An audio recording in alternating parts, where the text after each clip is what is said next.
Hello students, and this is Rani ma'am and welcome you again to another session of English. ठीक है? Okay, पहला वाला filler का आपने कौन सा टाइप किया? जैसे मैंने बता दिया कि ये जो फिलर्स है, this is specially for banking exams and taking into consideration your IBPS clerk का मेंस. तो आप इसे देखोगे, इसका सीरीज आगे भी कंटिन्यू रहेगा. ठीक है? You will find it fruitful. इसके पहले हमने कौन सा फिलर्स किया? हमने क्या किया था कि ब्लैंक एक था, ऑप्शन दो था. ओके, उस एक ब्लैंक में कौन सा दो ऑप्शन फिट आ जाएगा. ये हमारा डबल फिलर्स है. ओके, ये फिलर्स का दूसरा वैरायटी. आपको सब वैरायटी करके जाना है. यू नेवर नो आपके एग्जाम में कौन सा पूछ दे. अब देखो यहाँ पे क्या है, यहाँ पे we have two blanks. Okay, we have two blanks also and we have two options also. चलो, द पार्टनर्स ब्रोक ऑफ. और जिसने फ्रेजल वर्ब का पूरा सीरीज देखा है, I think you people are enjoying phrasal verbs. Phrasal verbs मैंने बहुत डाल भी दिया, आगे भी आपको मिलता रहेगा. ब्रोक ऑफ मतलब क्या होता है? पार्टनरशिप ब्रोक ऑफ मतलब पार्टनरशिप का टूटना. ठीक है, डिसएग्रीमेंट होना, पार्टनरशिप का टूटना. तो आपको ये तभी समझ में आएगा ना जब ये फ्रेजल वर्ब क्लियर हो. तो दोनों पार्टनर्स ब्रोक ऑफ हो गए. ओके, दोनों में असहमति हो गई. क्यों? As they found each other dash of breach of promise. Breach मतलब किसी लॉ वगैरह का तोड़ना. ओके, प्रॉमिस को तोड़ दिया, इसलिए दोनों के बीच में डिसएग्रीमेंट हो गई. चलो नेक्स्ट वाला. अब हम अपने ऑप्शंस देखेंगे. Try to eliminate the options. Banking students को खास करके बोलती हूँ कि if you are successful in elimination, okay, elimination से बैंकिंग कोई नहीं, हर स्टूडेंट को एलिमिनेशन पे जाना चाहिए. Because if you succeed in eliminating your options ना, इससे आपका एक्यूरेसी बढ़ जाएगा. और बैंक के एग्जाम्स में तो आप देखते हो कि एक्यूरेसी पर भी नंबर मिलता है. ठीक है, बैंक, इसलिए आप अपने ऑप्शंस आपको एक्यूरेट रखने हैं. The partners broke off as they found each other. Partners का पार्टनरशिप क्यों टूटा? उन्हें लगा कि वो क्या हो गए. अब देखो कौन सा ऑप्शन होगा. और जब भी आपके फिल अप द ब्लैंक के बाद कोई प्रेपोजिशन आ गया, whenever you have a preposition after a blank, so preposition is a very important instrument to eliminate options. ठीक है, आप आराम से प्रेपोजिशन के सहारे अपने ऑप्शंस को एलिमिनेट कर सकते हैं. देखो यहाँ पे पहला वाला ऑप्शन में देखो, रिस्पॉन्सिबल के साथ ऑफ आता है. रिस्पॉन्सिबल के साथ कभी भी ऑफ नहीं आता. Is not responsible of, he is responsible for. तो ये तो ऐसे ही हट गया, रिस्पॉन्सिबल वर्ड हो गए, क्योंकि हमें रिस्पॉन्सिबल को यहाँ पे फिट करना है और रिस्पॉन्सिबल ऑफ नहीं होगा. That is always responsible for. But responsibility के साथ ऑफ लगा सकते हो. आपने देखा होगा कि एक सीरीज हमारा चल भी रहा है यूट्यूब पे कि कुछ वर्ड का मीनिंग चेंज, कुछ वर्ड नाउन फॉर्म में अलग मीनिंग है. जैसे रिस्पॉन्सिबल एडजेक्टिव है, रिस्पॉन्सिबल एडजेक्टिव है तो एडजेक्टिव के साथ ऑफ लगेगा. रिस्पॉन्सिबिलिटी नाउन है तो उसके साथ, रिस्पॉन्सिबल एडजेक्टिव है उसके साथ फॉर लगेगा, और रिस्पॉन्सिबिलिटी नाउन है उसके साथ ऑफ लगेगा. ओके, तो यहाँ पे वही करना है. प्रेपोजिशन बहुत इंपॉर्टेंट है ऑप्शन को छाटने के लिए. तो रिस्पॉन्सिबल वाला ऑप्शन तो हमारा ऐसे ही निकल गया. पहले तो सारे वर्ड का मीनिंग देख लो. फॉल्टी मतलब कुछ फॉल्ट है, कुछ वीकनेस है. सीवियर मतलब बहुत ज्यादा, ही सफरिंग फ्रॉम सीवियर पेन या सीवियर प्रॉब्लम. अक्यूज मतलब दोषी. और रिजिड का मतलब क्या है? स्ट्रिक्ट. डोसाइल भी हमने वर्ड्स में ऑलरेडी किया है. डोसाइल लोग कौन होते हैं? They are very submissive. वो थोड़े दब्बू टाइप ऑफ इंसान है, तुरंत सबकी बात मान लेते हैं, सरेंडर कर देते हैं. बहुत जिद्दी का उल्टा है डोसाइल. कीन मतलब किसी चीज में ईगर हो. डोसाइल का मतलब हमने किया है वर्ड पावर, सबमिसिव. ओके, बहुत इनोसेंट लोग, सीधे साधे. और सीरियस तो पता ही है. गिल्टी का मतलब भी दोषी. और फ्लैग्रेंट इज वेरी बैड. ठीक है, बहुत हार्मफुल, बैड. चलो आ जाओ. अब हम अपने आराम से ऑप्शन, और एक ऑप्शन तो हमने छाट भी लिया, रिस्पॉन्सिबल. ये तो हो गए. The partners broke off as they found each other faulty. कभी भी लोग फॉल्टी होते हैं. Okay, people are never faulty. Faulty हम जनरली किसी इंस्ट्रूमेंट के लिए बोल देते हैं. ओके, कि ये इंस्ट्रूमेंट फॉल्टी है. ओके, इसमें कुछ कमी है, ठीक से काम नहीं कर रहा. लोग कभी भी फॉल्टी नहीं होते. तो हमारा एक और ऑप्शन छठा, दो हट गया. आई एम डूइंग दिस कि आप एग्जाम में इतना टाइम लेके नहीं करोगे. एग्जाम में फटाफट ऑप्शन छाटने का काम करना. जैसे जैसे आपके ऑप्शंस कम होते जाएंगे ना, आपके आंसर की एक्यूरेसी बढ़ते जाएगी. दो तो आपका ऐसे ही हट गया. The partners broke off as they found each other docile. Docile word हो ही नहीं सकता. डोसाइल का मतलब क्या होता है? जो जल्दी किसी की बात मान लेते हैं, जो जिद्दी नहीं होते हैं. अगर वो एक दूसरे की बात मान रहे हैं तो फिर उनकी पार्टनरशिप तो टूटेगी नहीं, ये भी हट गया। अब हमारे पास दो चीज बचा, अक्यूज्ड और क्या बचा, गिल्टी। अक्यूज्ड के साथ भी ऑफ लगता है और गिल्टी के साथ भी ऑफ लगता है, दोनों के साथ ऑफ लगता है। पहला वाला का तो दोनों ऑप्शन फिट हो जा रहा है।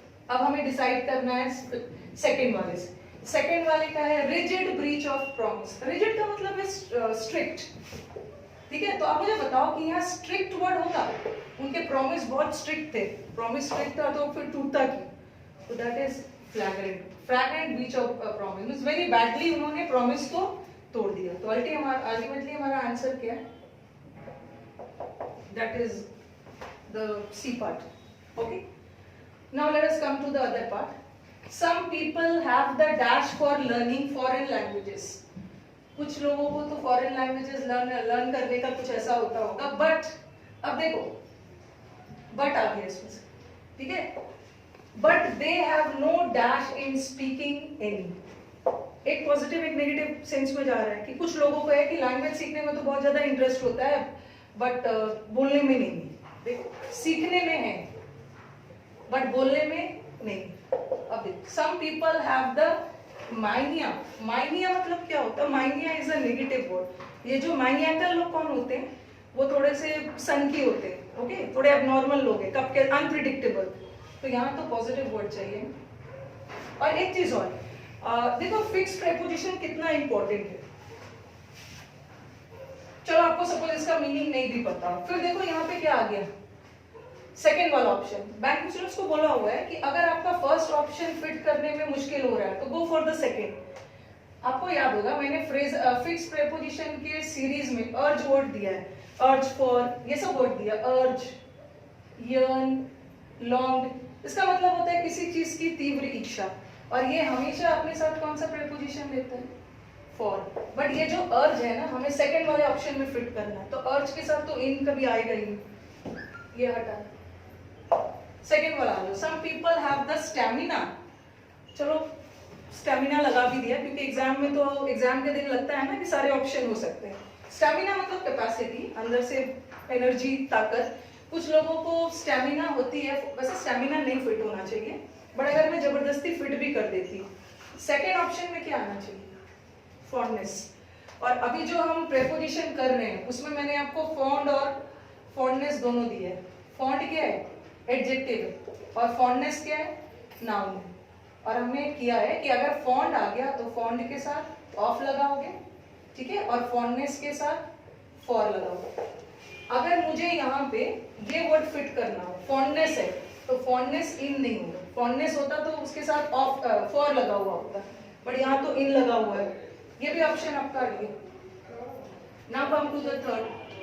पहले यहाँ देख लेते हैं, some people have the capacity for, ठीक है, some people have the capacity for learning foreign languages but they have no ability in speaking. चलो ये हो सकता है, इसको अभी रोक के रखते हैं, ये हो सकता है हमारा, इसको अभी रोक के रखते हैं। ये भी हो सकता है some people have the aptitude. Aptitude मतलब दो ऑप्शन तो, तीन तो आराम से आप छांट लोगे, बट दो तो ऐसा आएगा ना जहाँ पे आपको कंफ्यूजन होगा, बट वो भी कंफ्यूजन दूर करना है। ये भी हो सकता है, एप्टीट्यूड मतलब स्किल, टैलेंट, ये भी हो सकता है, ये भी हो सकता है, और ये भी हो सकता है। अब देखो कंपल्शन, कंपल्शन मतलब किसी को जबरदस्ती मजबूर करना, ओके, फोर्सफुल। तो सम पीपल कंपल्शन फॉर नहीं होगा, उसे फॉरेन लैंग्वेजेस सीखने की कोई मजबूरी नहीं है, उसे कोई फोर्स नहीं कर रहा है। और इंक्लिनेशन, ये देखो इंक्लिनेशन के साथ भी फॉर लगता है सेकेंड वाले ऑप्शन में, और यहाँ भी, यहाँ इन लगा है, ये भी नहीं होगा। अब हमारे पास दो ऑप्शन बचते, some people have the aptitude और some people have the capacity. अब देखो आराम से पढ़ो इसे, some people have the aptitude, aptitude मतलब स्किलफुल है वो, ओके, फॉरेन लैंग्वेजेस को सीखने में स्किलफुल है, but they have no dash in speaking, but they have no ability in speaking होगा, या they have no interest in speaking. ये कॉन्टेक्स्ट के अकॉर्डिंग वो तो दोनों सकता है, बट हमें क्या करना है, देखना है कि सबसे अप्रोप्रिएट कौन सा है। सबसे अप्रोप्रिएट क्या है कि सीख तो लेते हैं वो, ओके, वो सीखते हैं, टैलेंट है उनमें, बट उन्हें सीखने की टैलेंट है, बट बोलने में कोई इंटरेस्ट नहीं, बोलने में कोई एबिलिटी नहीं होगा। अगर सीख रहे हैं तो वो तो बोल भी लेंगे, ठीक है, बोलने में भी एबल हो, but they don't have any interest. Okay, तो आज तो हमने फिलर्स का 2 वैरायटीज किया, तो आने वाले सेशंस में we will do some more varieties. जैसे क्लर्क का हमारा एक फेवरेट है, वो क्या करते हैं क्लर्क में कभी कभी क्या करेंगे, 2 सेंटेंस दे देंगे, 2 सेंटेंस रहेगा और दोनों सेंटेंस में एक एक ब्लैंक रहेगा। And what they will do ना, ऑप्शन में एक ऑप्शन देंगे और आपको बोलेंगे कि कोई एक ऑप्शन आप चुनिए जो दोनों सेंटेंस में फिट होके meaningful sense they. Okay, next series में वी विल डू दिस। तो होपफुली ये सेशंस आपके लिए बहुत फ्रूटफुल रहेगा। ओके, और इसे देखते रहिए, आगे भी सीरीज में बैंकिंग के लिए भी, बैंकिंग स्टूडेंट्स को वरी नहीं होना है, उनके लिए भी बहुत सारे स्टफ है, ठीक है। चलो आज यहीं पे सेशन एंड करते हैं। And if you people really like the video तो do share it, do like it and share it among your friends. और काफी बच्चे बोल रहे हैं मैम नोटिफिकेशन नहीं आ रहा है। नोटिफिकेशन तभी आएगा ना जब आप चैनल को सब्सक्राइब करो। ओके, तो you have the bell icon, subscribe करो और आपको लेटेस्ट सारे अपडेट्स मिलते रहेंगे। चलो, थैंक यू।